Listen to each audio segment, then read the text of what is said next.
বন্ধুত্ব is welcome, দাদাগিরি নয়। ভারত যদি বন্ধুত্ব দেখায় বন্ধুত্ব পাবে, কিন্তু ভারত যদি বাংলাদেশে আধিপত্যবাদ বিস্তার করতে চায়, বাংলাদেশের 18 কোটি জনগণ সেটা রুখে দেবে। ভারত যদি গৌর গোবিন্দের ভূমিকায় নামতে চায়, দেশের 18 কোটি মুসলমান শাহজালালের ভূমিকায় নামবে। ওদের পূজা পর্বণে আমাদের মাদ্রাসার ছেলেরা যে পাহারা দেয়, চিল্লায় বলেন ঠিক কিনা? আমাদের তাফসির মাহফিলের সময় ওরা ডিস্টার্ব করেন, ঢোল বাজায় না।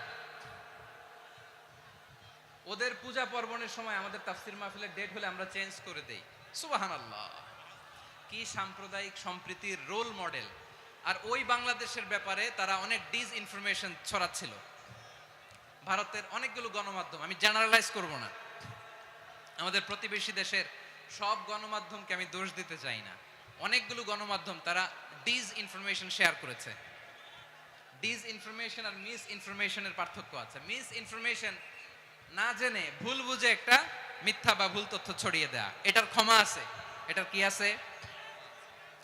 আর ডিসইনফরমেশন মানে ইচ্ছা করে, প্ল্যান করে, ম্যাপ করে, ছক এঁকে মিথ্যা, গুজব, রটনা সোশ্যাল মিডিয়ায় ছড়ানো, এটার ক্ষমা আছে? আওয়াজ করে বলেন ক্ষমা আছে? ভারতের কিছু গণমাধ্যম তাই করেছে।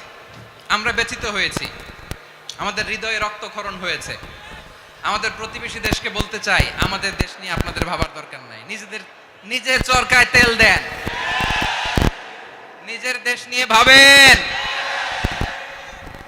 গত মাসের ভয়েস অফ আমেরিকার রিপোর্ট, বাংলাদেশে সংখ্যালঘু জনগোষ্ঠী আগের চেয়ে বেশি নিরাপত্তা পাচ্ছে।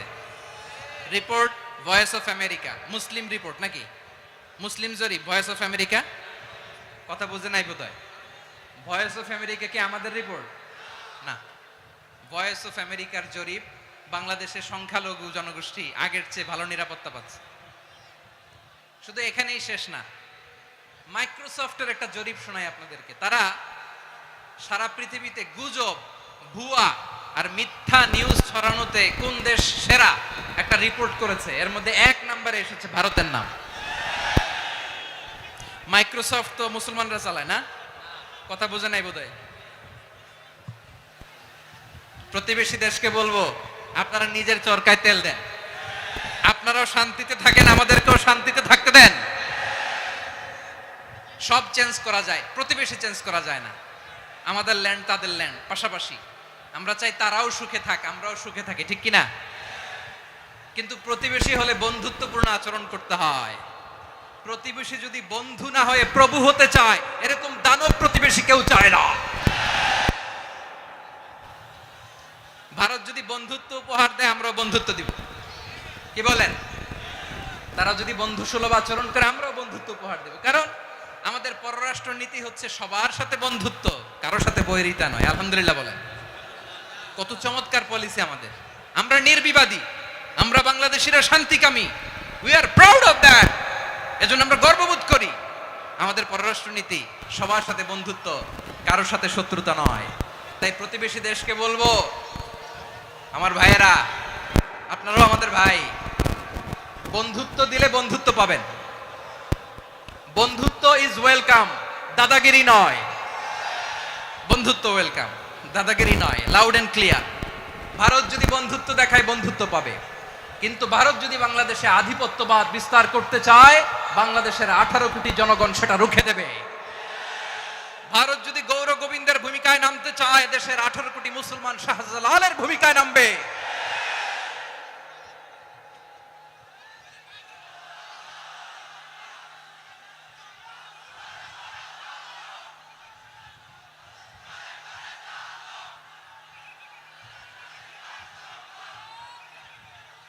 প্রিয় ভাইয়েরা, আমরা বন্ধুত্বে বিশ্বাসী, শত্রুতায় নই, ঠিক কিনা বলেন?